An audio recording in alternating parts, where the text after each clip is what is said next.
আপনি দেখছেন news now, আমরা জানি কোনটা খবর। গতকাল ভারী বৃষ্টির কারণে হাওড়া নদীর জল বিভিন্ন এলাকাতে ঢুকে বন্যা পরিস্থিতির সৃষ্টি হয়। তার ফলে গতকাল থেকেই সারা রাজ্যে একেবারে ঠিক করছে জলস্তর।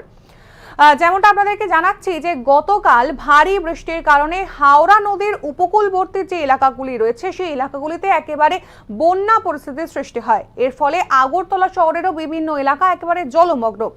যেমনটা খবর আমাদের কাছে এসে ইতিমধ্যে পৌঁছেছে যে আর কিছুক্ষণের মধ্যেই পশ্চিম জেলার জেলাশাসক ডক্টর বিশাল কুমার এই সমস্ত যে জলমগ্ন এলাকা সেগুলি পরিদর্শন করবেন। এর পাশাপাশি আরো একটি খবর যে ৯ বনমালীপুর বিধানসভা কেন্দ্রের ৩১ নম্বর ওয়ার্ড এলাকায় হাওড়া নদীর জল ঢুকে যায় বিভিন্ন মানুষের বাড়িতে। এই এলাকার কাউন্সিলর অঞ্জনা দাস তার সহযোগী যে দল সেই দলকে নিয়ে আজ সকাল থেকে বিভিন্ন বন্যা এলাকাগুলি পরিদর্শন করছেন এবং যারা একেবারে এই পরিস্থিতিতে নাজেহাল তাদেরকে শেল্টার হাউসে যাওয়ার জন্য পরামর্শ দিচ্ছেন। আরো একটি খবর এই বন্যা পরিস্থিতি নিয়ে, গতকাল থেকে যে বৃষ্টি হয়েছে গোটা রাজ্যে তাতে পৃথক দুটি এলাকা থেকে এখনো পর্যন্ত ধস পড়ে মৃত্যু হয়েছে 4 জনের।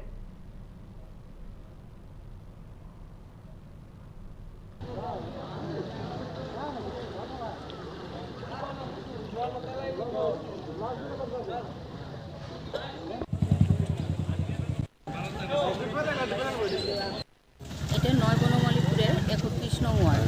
এই ৩১ নং ওয়ার্ডের মধ্যে যে জলের সমস্যা হয়েছে এটা হচ্ছে আমাদের বাঁধের পাড়, এটাতে এখানে 3টা বুথ পড়ে আমাদের, আর আরেকটা আছে প্রফেসর পাড়া, আদর্শ কলোনি। সব জায়গাতেই এবার প্রচণ্ড জল, তাই আমরা সবাই বাড়ি বাড়ি গিয়ে সবাইকে বলছি যে আমাদের এখানে 2টো শিবির করা হয়েছে, সবাই যেন সেই শিবিরে চলে যায়। আমাদের এখানে সুব্যবস্থা আছে।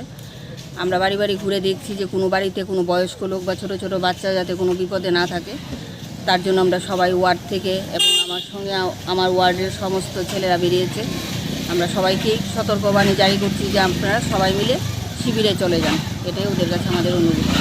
কী কী ব্যবস্থা রয়েছে বাড়ি ঘরে খাবার পৌঁছে যাওয়ার জন্য শিবিরে? হ্যাঁ, আমাদের শিবিরেও টিফিনের ব্যবস্থা আছে, দুপুরে খাওয়ার ব্যবস্থা আছে, তারপরে রাত্রে যদি ওরা থাকে রাত্রেও খাওয়ার ব্যবস্থা থাকবে। কোন কোন জায়গাতে শিবির খোলা হয়েছে? আমাদের এখানে 2টো শিবির হয়েছে, একটা হয়েছে রামঠাকুর গার্লস স্কুলে আর একটা হয়েছে মহাত্মা গান্ধী মেমোরিয়াল স্কুলে। 2টো শিবিরের মাধ্যমে আমরা পরিষেবা দিচ্ছি মানুষকে।